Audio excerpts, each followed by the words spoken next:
পুরো একটা দিন পরে রোদ উঠেছে।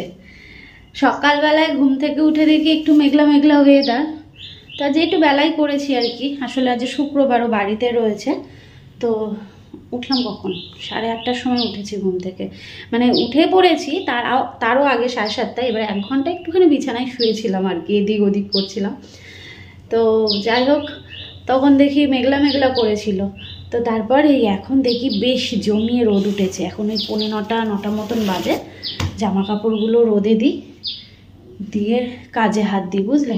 কারণ এইগুলো গতকালকে তো রোদে দিতেই পারিনি, তারপর তো বৃষ্টি, সারাটা দিন বৃষ্টি। বাবা বাবা, এই বৃষ্টি তো আর আমাদের ছেড়ে মনে হচ্ছে যাবেই না, মনে হচ্ছে সেই পুজো পর্যন্ত থাকবে, বুঝলে। দেখো আমাদেরগুলো নয় একরকম, দেখো ছেলের কত কিছু রয়েছে, কাঁথা কাপড়। পাশে বাড়ি দিদি বলছে রিয়াঙ্কা রোদ উঠেছে, শিগগির রোদে দাও সব কিছু। বললো হ্যাঁ হ্যাঁ যাচ্ছি ছাদে। চলে এসছি, দেখো বেশ ভালো রোদ উঠেছে। এখন জামা কাপড়গুলো দিয়ে দিই, গাছে বেশ ফুলও হয়েছে, আজকে পুজো দেওয়া যাবে ফুলগুলো তুলে।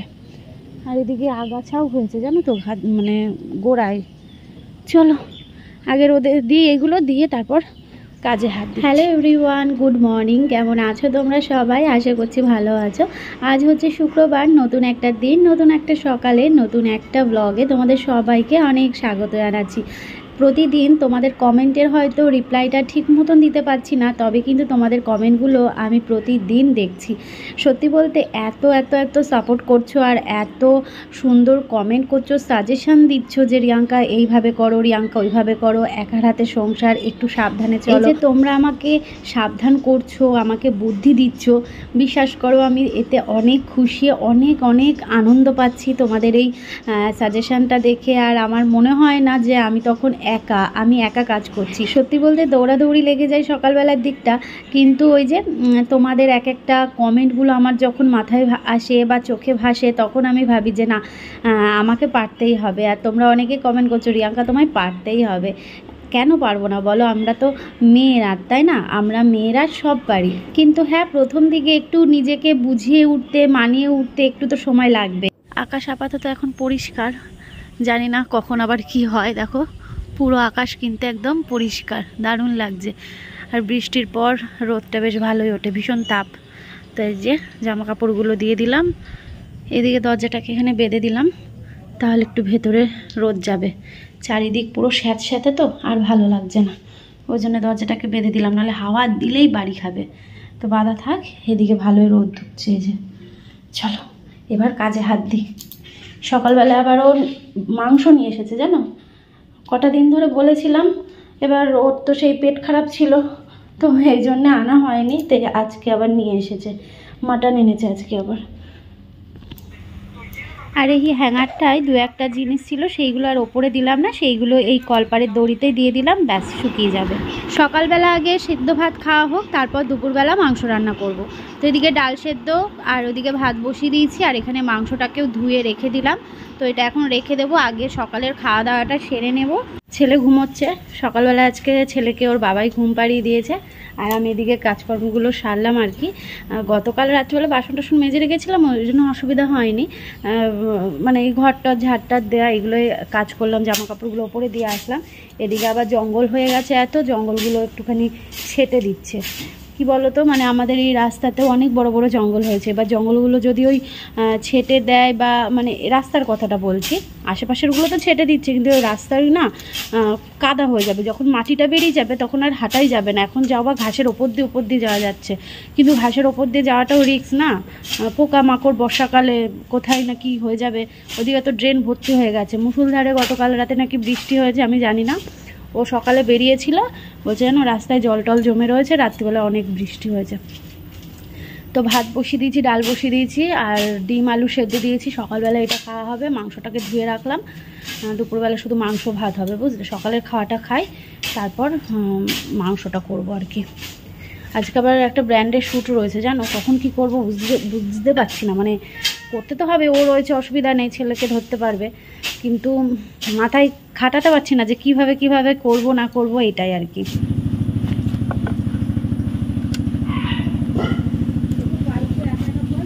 না না, ও আছে তো, হ্যাঁ ও আছে।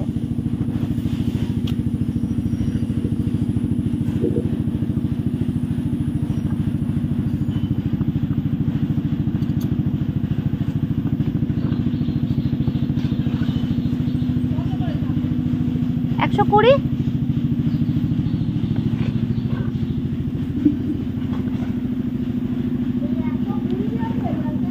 হ্যাঁ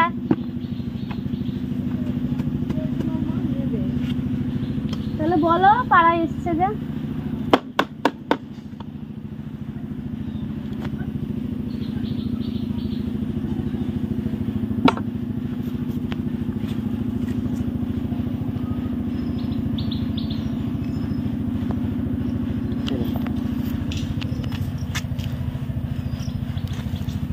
ছাতুটা যেহেতু আমাদের লাগে, আমি খাই যেহেতু, ও খায় আমিও খাই, তো ওই জন্য 1 কিলো ছোলার ছাতু নিলাম। একদম মানে বানিয়ে দিল, মানে ভাঙিয়ে দিল, বানিয়ে বলতে একদম ছোলা ভাঙিয়ে ছাতু দিল। তো 1 কিলো নিয়ে নিয়েছি, 120 টাকা নিল। ওটা মোটামুটি চলে যাবে। আগের ছাতু রয়েছে, এটা পরে ধরবো, আগের টাকায় খেয়ে নিই। ওইদিকে জঙ্গল টঙ্গল পরিষ্কার করলে হাত মুখ ধুক, খেয়ে নেবো। ছেলে তো আমার লম্বা ঘুম দিচ্ছে, অন্যান্য দিন আধ ঘন্টা ঘুমায়, 10 মিনিট ঘুমায়, উঠে পড়ে। আর আজকে দেখো প্রায় 1 থেকে 1.5 ঘন্টা হয়ে গেল লম্বা ঘুম দিচ্ছে। মানে আজকে ওর বাবা রয়েছে, বরং ঘুম যদি না হয় ওর বাবা ধরতে পারবে। আর অন্যান্য দিন ঘুমানোর প্রয়োজন, সেদিনকে আর তখন ঘুমায় না। আর আজকে দেখো লম্বা ঘুম দিচ্ছে, কি বলবো। চলো পরে আসি, ভাত বাড়ি দিয়ে খেয়ে নিই। সকালবেলা ডাল সেদ্ধ, আলু সেদ্ধ, ডিম সিদ্ধ দিয়ে খেয়ে নিই, তারপর দুপুরবেলা মাংসটা রান্না করবো। এই যে তোমাদের রৌনক সোনা উঠে গেছে, এই যে রৌনক সোনা দেখেছ, ঘুম থেকে উঠে বলেছে, ঘুম থেকে উঠে এখন হচ্ছে হাসু হাসু দিচ্ছিল। কিন্তু হাসু হাসু দিলে হবে না, এখন ওকে স্নান করাতে হবে, তেল মাখাতে হবে। আমাদের সকালে খাওয়া দাওয়া হয়ে গেছে, মানে খেতে বসেছি তারপরেই উঠলো। তো ওকে একটুখানি খাইয়ে দিলাম, এবার নিয়ে যাচ্ছি ওই ঘরে, স্নান করাবো। ওর আবার ওষুধ রয়েছে, ওষুধ খাওয়াবো, মানে সমস্ত কিছু কমপ্লিট করিয়ে দিয়ে তারপর দোল্লায় ট্রান্সফার হবে, বুঝলে? কি দেখছো? দেখো দেখো দেখো। চলো।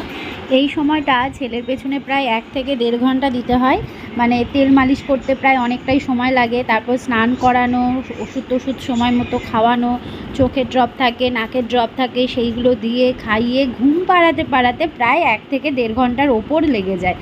যাই হোক, ওকে ঘুম পাড়িয়ে দোল্লায় দিয়ে দিয়েছি, ঘুমোচ্ছে। আর এদিকে আমি কাঁথা কাপড় ছাদে তো দিয়েছিলাম, সেইগুলো ও নিচে নামিয়ে এনে দিল, কারণ একটু দেখলাম বৃষ্টি বৃষ্টি পড়ছিল। তো আবার সেগুলো আনলো, আমি তখন ওকে স্নান করাচ্ছিলাম। তো সেইগুলোই এখন ভাজ টাজ করে রেখে দিচ্ছি। তারপর ভাবলাম হচ্ছে আমি স্নান টান করে রান্না করব। তারপর কি মনে হলো, রান্নাঘরে গিয়ে সবজি টবজি কেটে গুছিয়ে রাখতে গেলাম, তারপর মনে হলো যে না, আমি তাহলে রান্নাটা একেবারে সেরেই স্নানে যাই। যাই হোক, এরকমই হয়, মানে এক ভেবে কাজ করি আর এক হয় আর কি। তো যাই হোক, জামা কাপড়গুলো গুছিয়ে এবার রান্নাঘরে যাব। রান্নাঘরে গিয়ে মাংসর জন্য যা যা লাগবে, পেঁয়াজ রসুন সমস্তটাই কাটবো। আর এই মাংস করতে গেলে পেঁয়াজ কাটা যে আমার কি কষ্টকর, কি বলবো। কিছু করার নেই, খেতে হলে তো করতেই হবে, তাই না? চলো সমস্ত কিছু গুছিয়ে নেব রান্নাঘরে গিয়ে, আর এইদিকে জামা কাপড়গুলো গুছিয়ে নিই। তাহলে চলো সঙ্গে থাকো, দেখতে থাকো আজকের ব্লগটা।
সোনা বাবা জামা কাপড়গুলো গুছিয়ে রেখে আসলাম।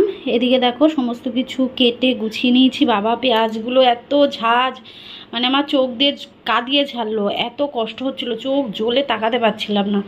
যাই হোক, এখানে আদা পেঁয়াজ রসুন আলু টমেটো সমস্তটাই কেটে নিয়েছি।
মশলাটাকে ভালো মতন কষিয়ে নিলাম। অন্যান্য দিন করি কি মশলা দিয়ে ম্যারিনেট করে রাখি, তো আজকে আর একটু অন্যরকমভাবেই করলাম। আজকে আর ওইভাবে ম্যারিনেট করে রাখিনি, তো মশলা কষিয়ে নিয়ে তারপর মাংসগুলো দিয়ে দিচ্ছি, আর ওইদিকে আলুটাকেও ভেজে রেখে দিয়েছি।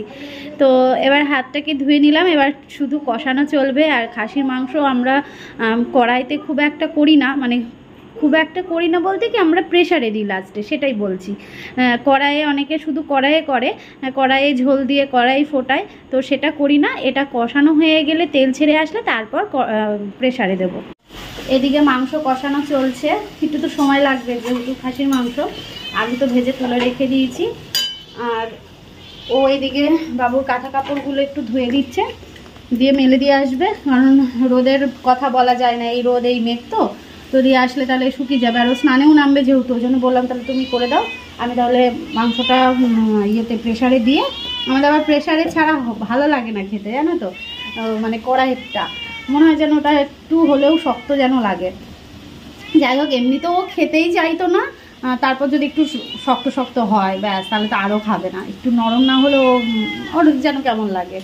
আগে তো খেতোই না, তোমরা তো জানো, তোমাদের বলেছি। এই খাইয়ে খাইয়ে মানে একটু একটু করে খেতে খেতে এখন ওর ভালো লাগে, কিন্তু পছন্দ করতো না। অ্যাকচুয়ালি প্রথমবারই ওর খাওয়াটা না, মানে স্বাদটা ভালো পাইনি, মানে রান্নাটা ভালো হয়েছিল না, ওই জন্যে ও ভাবতো যে এই জিনিসটা খেতে ভালো লাগে না। এখন ভালোই বাসে। তো যাই হোক, এরকম এদিকে আবার ফ্যান চালিয়ে দিয়েছে, কারণ প্রচণ্ড গরম লাগছে, রান্না করছি তো, আজ রোদটাও ভীষণ দিয়েছে, প্রচণ্ড গরম লাগছে, ওই জন্য আবার ফ্যান দিয়ে গেল। আর আমি এদিকে দাঁড়িয়ে দাঁড়িয়ে কষাচ্ছি মাংসটা। চলো পরে আসছি, মাংসটা হয়ে গেলে তারপর স্নান করবো, তারপর জমিয়ে খাওয়া হবে। হ্যাঁ গো, ডেটলটা দিও। ডেটল, হ্যাঁ ডেটল দেবো।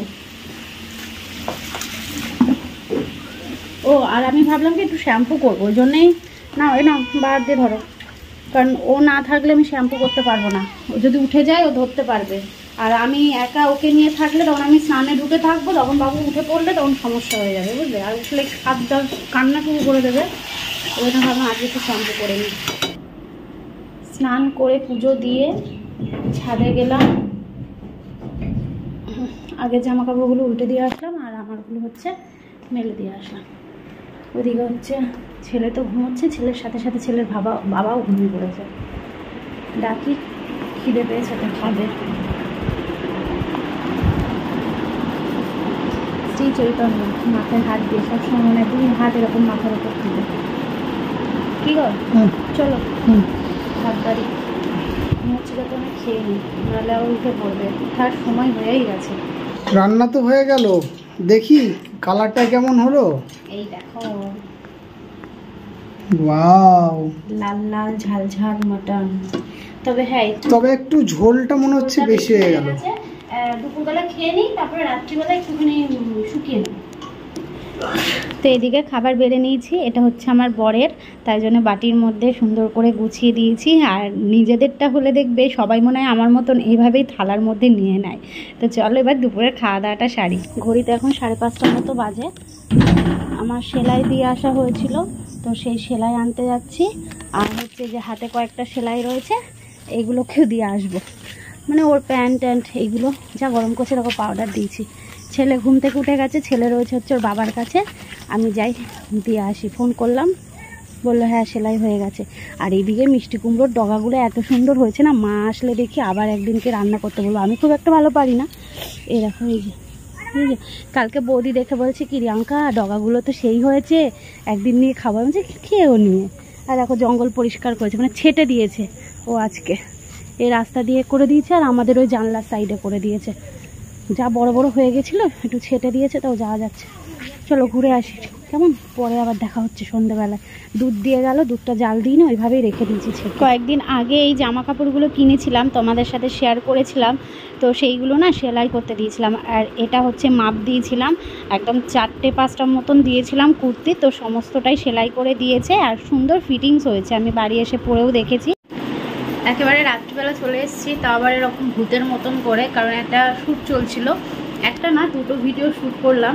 ওদিকে ভাত বসিয়ে দিয়ে এসেছি, প্যাক লাগিয়ে কথা বলতে নেই, কিন্তু তা আমি কথা বলছি, কারণ এখন এটাকে রিমুভ করে দেবো।